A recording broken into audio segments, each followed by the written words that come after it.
Sup guys, Easy here from Cool Watches Only, and today we're revving up with the Wayforth Voyager.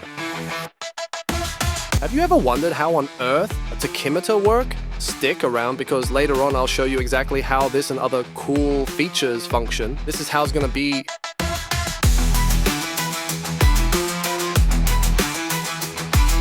Okay, alright, hear me out. If you don't like Chinese watches for whatever, but you would love some of their features included in your budget seiko, keep watching because this is your watch. Wayforth, yeep, looks nice, all cardboard. Even the package, instead of popping plastics, has this accordion looking thing, no need for the knife. The thing comes with a sleek, minimalist package, completely plastic free, with 1-year warranty card, hand signed by the owner. Super nice detail, guys. This, well, more accordion-ish impact protection.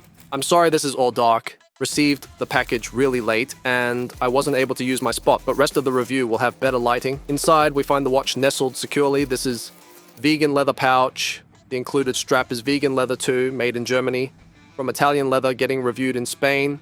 Sent from Canada. Okay, I'll stop with that already. The presentation is clean and sophisticated, setting the stage for the watch itself. And just like that, it lets you feel you aren't dealing with light alloy or anything. This thing is solid, love how dense it feels. Heck, I like heavy watches. This is a limited edition too. I got the watch for free, but that won't affect my opinion. And the links on the description to their website aren't referrals or anything. Nice. Advertising often tries to pass off light as luxury or premium, but in reality, lightweight often means fragile. Regardless of the material, the more there is, the heavier it will be, the longer it will last, and the more likely it is to be repairable in the future. I don't care if the Steve Jobs of your favorite brand says otherwise. I'm not a gym rat or anything, but I can't understand why some people complain about heavy watches. The finishing is a mix of brushed and mirror-like polishing, 316L stainless steel. Just check out the reflection on this strap. It's super well done. The glass is a super domed piece of sapphire, single domed, so it works almost like a lens. It's super thick, giving you those crazy retro distortions. I wish more brands use this style of glass. It has loads of anti-glare coating and it's thick and nice. Let's check some dimensions. I'm not that much into the vegan thing, although at least when it comes to eating. But for other stuff, I don't know. I like animals, so for wallets, straps and stuff, I appreciate that no animals need to suffer for vegan leather. And it doesn't look cheap, and while it's obviously not the same feel as the Millefortic, let alone the Sesame strap, it's comfortable enough. Plus, you can get a metal bracelet separately. Since it's artificial, it might even outlast real leather. Only time will tell. I'll let you know how it goes. I've been wearing it for many days, almost since it arrived. If you notice, it's all dirty, and it seems I've already nicked the strap. I'm not sure if it came like this from the factory, or if it's normal from the material. If it lasts me, I can confirm it's a tank. It has the main crown signed, while the pushers and the other crown are plain. There's no screw-down crown here, yet it offers 100 meters of water resistance, which is more than enough for a racing chronograph in my book. Sorry it's all dirty, but I've been using it a lot, and don't take that lightly. This speaks volume as no matter what watch I'm reviewing, I almost always default back to my favorite watch. And these peps don't want to pay me anything or send me free watches or sponsoring me, so won't give them screen time. Anyway, let's go to the Lume. The Lume on this one is strong. It wouldn't surprise me if it could keep up with my divers, even the green one. The 35 Lume test will be interesting. This thing glows in plain daylight and lasts all night long. While it doesn't have a large area covered, the parts that do are super bright. Okay, let's go up to the straps. The lug width is 20 millimeters, so plenty of options. On their website, you can choose between this black and a brown one. Check this out. The included strap comes with quick release. Let's time out how much does it take to do a full swap. So you start the chrono on this pusher. I won't edit this part. By the way, this is not only a chronograph, but a flyback chronograph, so you can reset it without needing to stop it first.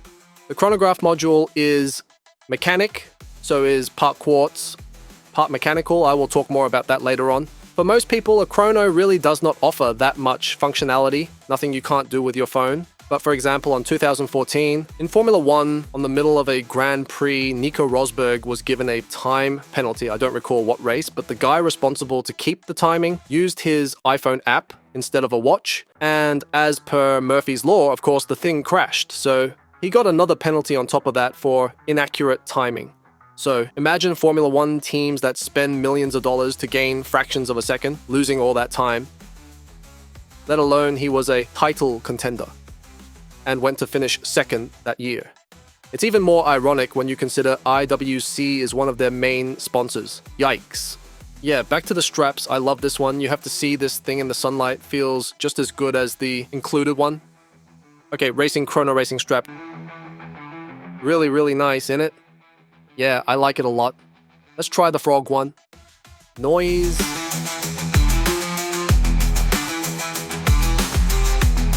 I always showcase this strap in all my videos because it is incredibly comfortable and super affordable. The black color goes well with everything, and there's not a single watch I've put it on that I haven't liked. It doesn't feel cheap at all. I can imagine anyone bulk buying this strap, adding some advert on top and selling it for $10 or $15. This is the most premium $2 AliExpress thing that I've tried. Nice one. Elastic, super comfortable by the good people of Seastern. Wish they sold these apart from their watches. If you are the manufacturer of this strap, please contact me. It looks super nice. I imagine have I chosen the blue one, it would fit even better. So check this one out. This is the perfect example of how on AliExpress, higher prices don't always mean better quality. I like the style and tried a white and others before for, I think $2 or about, this one was $6 or $8 and it's stiff. I was hoping for better quality, but it's about the same or worse. Completely do not recommend it. It stinks and is super stiff. Let me give you my advice on how to try and salvage it. First, use medium to hot water and grab some bathroom essentials. The most important thing is to wait until everyone else has left the house. Your wife or significant other or whoever, take their toothbrush to scrub it hard and consistently. Timing is as important as temperature, so don't rush it. This one, I don't know. Well, at least now it doesn't stink. Okay, moving on to performance. The movement inside is a Seiko VK64. I spent a few moments glossing over the documentation, and it is impressive. It keeps time with a quartz regulator and has a mechanical module that even shares a part with a full mechanical Seiko chronograph. This allows for a hard instant reset, enabling you to time multiple ongoing events. While on other purely quartz movements, you need to wait for the second hand to do a full turn to start timing again. If interested, look for the documentation. It is available online for free. Besides that, it's a real flyback chronograph, so you don't need to stop the timer to reset it. You do that on an ST19 and you probably will damage it. An equivalent to this fully mechanical would be way more complex, way more expensive and expensive to maintain. The second hand glides at 4 times a second with torque to spare. The main difference would be the power source. A mechanical get it from a spring. This one gets it from the battery. More functions. The second crown is to adjust the inner chapter ring so you can track a second time zone. Nice. Sometimes with GMT bezels, you can move them out by accident. Not happening with this one. So, how a tachymeter work?